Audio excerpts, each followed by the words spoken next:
অর্জুনের বিয়ের দিন দরজা বন্ধ করে কান্নায় ভেঙে পড়ে অহনা। এমনটাই দেখতে পারবেন নতুন পর্বে। এই পর্বটি সবার আগে পেতে এক্ষুনি চ্যানেলটিকে সাবস্ক্রাইব করে না টেনে দেখতে থাকুন।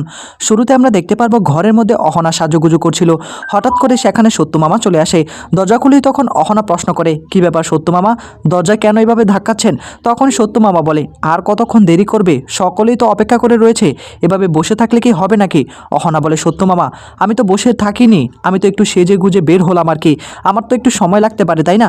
সত্য মামা তখন বলে, এত সাজার কি আছে, তুমি চলো, সকলে অপেক্ষা করছে। অহনা বলে, মামু সকলে অপেক্ষা করছে মানেটা কি?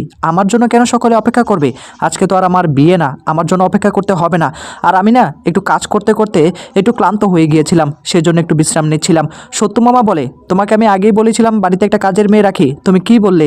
সমস্ত কাজ তুমি সামলে নিতে পারবে, তাই এখন কেন অসুস্থ হয়ে যাচ্ছ? এখন তোমাকে যেতেই হবে, তোমার মা এসেছে তোমার সঙ্গে দেখা করার জন্য। অহনা তখন সত্য মামার দিকে তাকিয়ে বলে, আমার মা এসেছে মানে?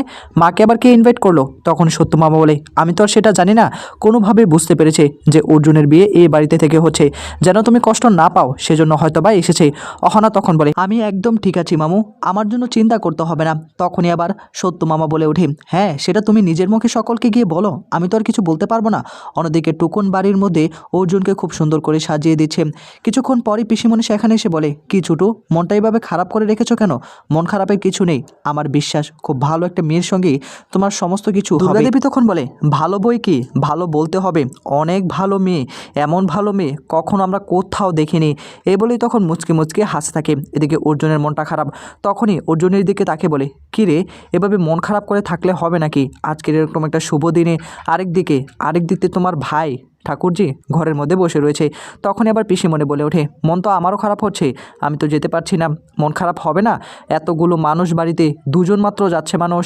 অন্যদিকে ঘরের মধ্যে দরজা বন্ধ করে অহনা কান্নায় ভেঙে পড়ে, কোনোভাবেই এসব কিছু ভুলতে পারছে না। অহনা কিন্তু এখনও মন থেকে অর্জুনকে ভালোবাসে, কিন্তু অর্জুন এখনও সেটা বুঝতে পারেনি।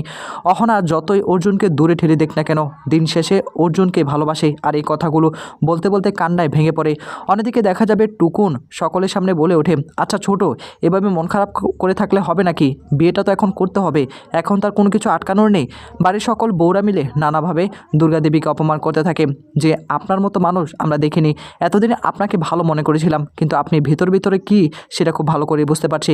মিতা তখন টুকুনের দিকে তাকিয়ে বলে, আমি তোমাকে চিনতে ভুল করেছিলাম, তুমি তো অহনাকে অনেক পছন্দ করতে ভালোবাসতে, আর আজকেই তুমি এরকম একটা কাজ করতে পারলে? টুকুন তখন বলে, মানুষ চিনা অনেক কঠিন, আমি নিজেকেই চিনতে পারিনি, এখন কি হবে? বিয়েটা যেহেতু হয়ে যাবে আর কিছু করার নেই। কিছুক্ষণ পরই দেখা যাবে দুর্গাদেবী অর্জুনকে প্রশ্ন করে, তা অর্জুন তুই কি এই বিয়েতে রাজি তো নাকি?